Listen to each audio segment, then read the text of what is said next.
1971 से पहले बांग्लादेश और पाकिस्तान की जमात इस्लामी एक ही पार्टी थी। दोनों का नेता सैयद अबुल अला मौदूदी था। 1971 की लड़ाई में भी बांग्लादेश की जमात इस्लामी ने पाकिस्तानी फौज को सपोर्ट दिया था। इसलिए अब उन्हीं पुराने कनेक्शन को रिवाइव करने की कोशिश की जा रही है। आईएसआई जमात इस्लामी के स्टूडेंट ऑर्गेनाइजेशन जमीयत तलबा के नेताओं को बांग्लादेश भेज रही है, जो भारत के खिलाफ जिहाद की बातें कर रहे हैं। आज पाकिस्तानी तलबा मुश्किल की इस घड़ी में अपने मजलूम भाइयों, बहनों, बेटियों, बच्चों के साथ खड़े हैं। आज इस बांग्लादेश की सरजमीन पर हम ये वादे कर देना चाहते हैं कि इस्राइल का कश्मीर पर एक नाजायज कब्जा है।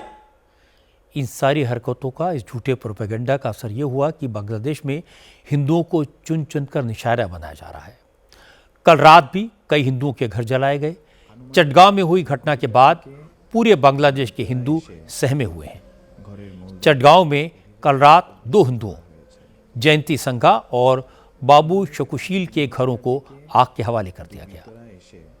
जिस वक्त कट्टरपंथियों ने हिंदुओं के घरों को घेर कर आग लगाई, उस वक्त परिवार के लोग घर में सो रहे थे, लेकिन कट्टरपंथियों की भीड़ ने पहले हिंदुओं के घरों पर बाहर से ताले लगा दिए। इसके बाद घरों में आग लगा दी। घर के भीतर सो रहे लोगों को किसी तरह से खिड़कियां तोड़कर बाहर निकलना पड़ा। इन लोगों की जान तो बच गई, लेकिन पूरा घर जलकर खाक हो गया। अब जयंती संघा और बाबू सुखशील के परिवार सड़क पर आ गए हैं। घरों को आग लगाने के बाद इस्लामिक कट्टरपंथियों ने गांव में एक पोस्टर भी लगाया, जिसके जरिए हिंदुओं को लास्ट वार्निंग दी गई। कहा गया कि हिंदू अपनी हरकतें सुधार लें, वरना अंजाम बुरा होगा। कट्टरपंथियों के इस हमले से हिंदू परिवार डरे हुए हैं। इन लोगों ने कहा कि बांग्लादेश उनका अपना मुल्क है, लेकिन अब अपने ही देश में वो बेगाने हो गए हैं। कट्टरपंथी हिंदुओं को निशाना बना रहे हैं और पुलिस प्रशासन खामोशी से तमाशा देख रहा है। ऐसे में हिंदू जाएं तो कहां जाएं?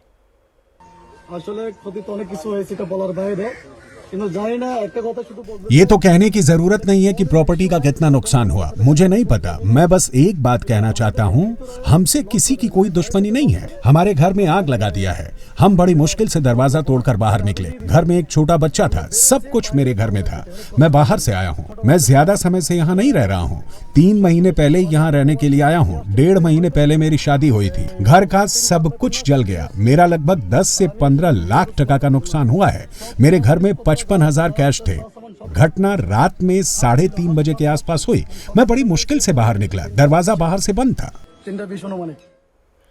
पिछले साल शेख हसीना के तख्ता पलट के बाद से ही बांग्लादेश में जमात इस्लामी, अंसारुल बांग्ला टीम और हिजबुल उत तहरीर जैसे कट्टरपंथी संगठन कोई न कोई बहाना बनाकर हिंदुओं को टारगेट कर रहे हैं। दर्जनों हिंदुओं की हत्या की जा चुकी है।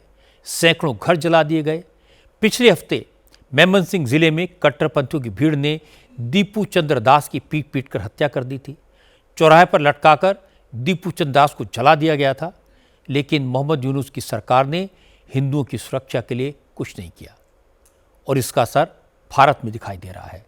आज भी कोलकाता से लेकर मुंबई तक कई शहरों में बांग्लादेश की सरकार के खिलाफ प्रदर्शन हुए।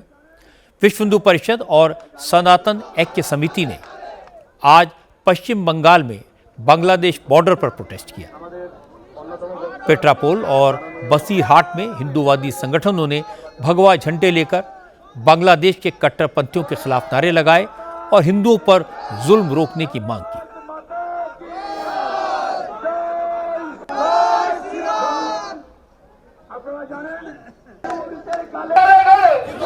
आज यूपी और झारखंड में भी बांग्लादेश के खिलाफ प्रोटेस्ट हुए।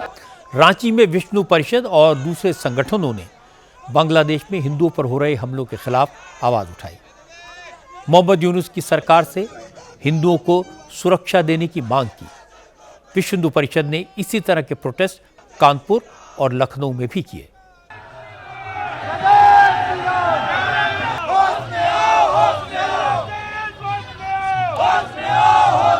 बांग्लादेश में एक तरफ आईएसआई लोगों को भारत के खिलाफ भड़काने में लगी है, दूसरी तरफ हिंदू को डराया जा रहा है और एक तीसरा वर्ग है जो यूनुस सरकार के खिलाफ आवाज उठा रहा है। कल से बांग्लादेश की राजनीति में एक और मोर्चा खुलेगा।